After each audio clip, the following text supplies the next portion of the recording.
Hi everyone. இன்றைக்கி vlog என்னென்னா சூப்பரான ஸ்வீட் ரெசிபி தான். பிரெட் வச்சு நல்ல யம்மியான ஜூஸியான குலாப் ஜாமுன் எப்படி பண்ணுறதுன்னு தான் பார்க்க போகிறோம். இது ஒரு சிம்பிளாகவும் குயிக்காகவும் செய்யக்கூடிய ரெசிபி. பிகினர்ஸ் கூட ஈஸியாக ட்ரை பண்ணலாம். வாங்க எப்படி பண்ணுறதுன்னு பார்க்கலாம். நான் இன்றைக்கி ஒரு 10 ஸ்லைஸ் பிரெட் எடுத்திருக்கேன். இப்போது இந்த பிரெட்டோட கார்னர்ஸ் எல்லாமே நம்ம இப்படி கட் பண்ணி எடுத்து வச்சுக்கலாம்.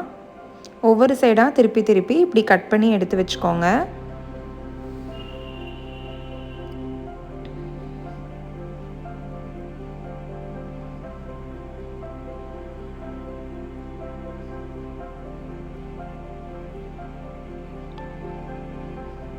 கார்னர்ஸ் ஃபுல்லாக கட் பண்ணதுக்கப்புறமா இப்படி நடுவில் கட் பண்ணி ஸ்கொயராக ஸ்லைஸ் போட்டு எடுத்து வச்சுக்கோங்க.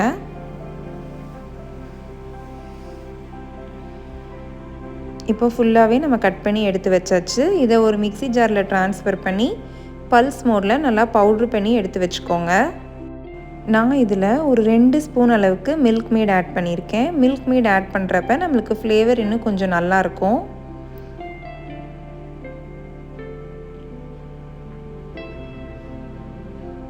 இப்போது இதை லைட்டாக மிக்ஸ் பண்ணி விட்டுருங்க.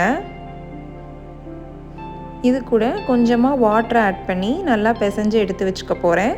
நீங்கள் வாட்டருக்கு பதிலாக மில்க் கூட ஆட் பண்ணிக்கலாம். இப்படி சப்பாத்தி மாவு பதத்துக்கு நல்லா பிசைஞ்சு எடுத்து வச்சுக்கோங்க. இப்போது இது மேலே ஒரு 1/2 ஸ்பூன் அளவுக்கு கீ ஆட் பண்ணியிருக்கேன். கீ ஆட் பண்ணி பிசைகிறப்ப நம்ம உருண்டைகள் உருட்டுறப்ப நல்லா உடையாமல் நம்மளுக்கு வரும். இப்படி பிசைஞ்சு எடுத்து வச்சுக்கோங்க. இப்போ நம்ம சுகர் சிரப் ரெடி பண்ண ஸ்டார்ட் பண்ணிடலாம். நான் இன்றைக்கி ஒரு 3/4 கிளாஸ் அளவுக்கு சுகர் எடுத்திருக்கேன். சுகர் எடுத்த அதே கிளாஸில் ஒரு 2 கிளாஸ் அளவுக்கு வாட்டர் ஆட் பண்ணியிருக்கேன்.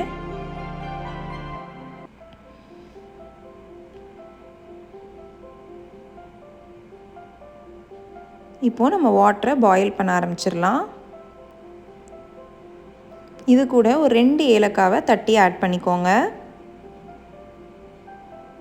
இப்போ இது எல்லாத்தையுமே லைட்டாக மிக்ஸ் பண்ணி விட்டுருங்க. இப்போ இது பாயில் ஆக ஸ்டார்ட் ஆகட்டும். பாயில் ஆக ஸ்டார்ட் ஆனதுமே மீடியம் ஃப்ளேமில் வச்சு ஒரு 10 மினிட்ஸ்க்கு கொதிக்க விட்டு ஆஃப் பண்ணிடுங்க. கம்பி பதம்லாம் எதுவும் தேவையில்லை. இந்த மாதிரி நீங்கள் ஆஃப் பண்ணினாலே போதும். இப்போது நம்ம சுகர் சிரப் ரெடி ஆயிடுச்சு. இதை ஆற வச்சிடலாம். இப்போ நம்ம பால்ஸ் உருட்ட ஸ்டார்ட் பண்ணிடலாம். இதுக்கு கையில் லைட்டாக நெய் அப்ளை பண்ணிக்கோங்க. உங்களுக்கு எந்த சைஸில் உருண்டைகள் வேணுமோ அந்த சைஸ் எடுத்து இப்படி உருட்டி எடுத்து வச்சுக்கோங்க. ரொம்ப ப்ரெஷர் கொடுத்து உருட்டாதீங்க, அப்புறம் உருண்டைகள் எல்லாமே உடஞ்சிரும். லைட்டாக இப்படி உருட்டி எடுத்து வச்சுக்கிட்டாலே போதும்.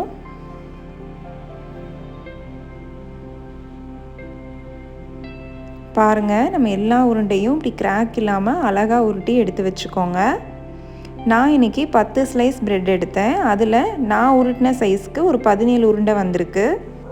இப்போ நம்ம உருட்டி வச்சுருக்க பால்ஸ் எல்லாத்தையுமே ஃப்ரை பண்ண ஸ்டார்ட் பண்ணிடலாம். அதுக்கு ஒரு பேனில் ஆயில் ஆட் பண்ணிக்கோங்க. ஆயில் கூடவே ஒரு 2 ஸ்பூன் அளவுக்கு கீயும் ஆட் பண்ணிக்கோங்க.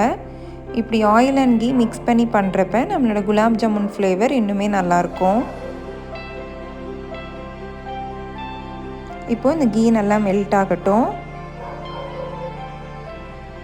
இப்போது ஆயில் கொஞ்சம் மீடியம் ஹீட்டில் இருக்கிறப்ப ஒவ்வொரு பால்ஸாக போட்டு பொரிச்சு எடுத்துக்கோங்க. ஏன்னா ரொம்ப ஹீட் ஆகிடுச்சு அப்படின்னா நம்ம போட்ட உடனே உருண்டைகள் எல்லாமே கரிய ஆரம்பிச்சிரும், அவுட்டர் லேயர்லாம். ஸோ மீடியம் ஹீட்டில் இருக்கிறப்ப எல்லா பால்ஸையும் போட்டு நல்லா கோல்டன் ப்ரௌனிஷாக ஆகிற வரைக்கும் இப்படி நல்லா திருப்பி விட்டு பொரிச்சு எடுத்துக்கோங்க. மீடியம் ஃப்ளேமில் வச்சே பொரிச்சிடுங்க.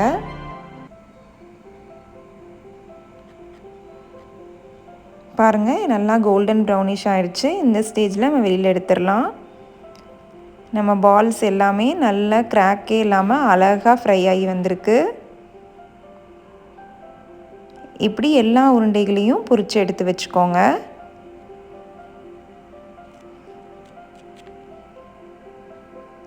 சுகர் சிரப் ரொம்ப ஆறிட வேண்டாம். கொஞ்சம் லைட் ஹீட்டாக இருக்கிறப்ப நீங்கள் உருண்டைகள் எல்லாத்தையுமே உள்ளே ஆட் பண்ணிக்கோங்க. இதை ஒரு 4 to 5 hours கழித்து சாப்பிட்டு பாருங்கள். சூப்பராக ஊறியிருக்கும். இப்போ நம்ம ஜூஸியான சாஃப்டான குண்டு குண்டு குலாப் ஜாமுன் அழகாக ரெடி ஆகிடுச்சு. இது எல்லாருக்குமே ரொம்ப பிடிக்கும். குட்டீஸ் கூட ரொம்ப விருப்பமாக சாப்பிடுவாங்க. ட்ரை பண்ணி பார்த்துட்டு எப்படி இருக்குன்னு கமெண்ட்டில் சொல்லுங்கள்.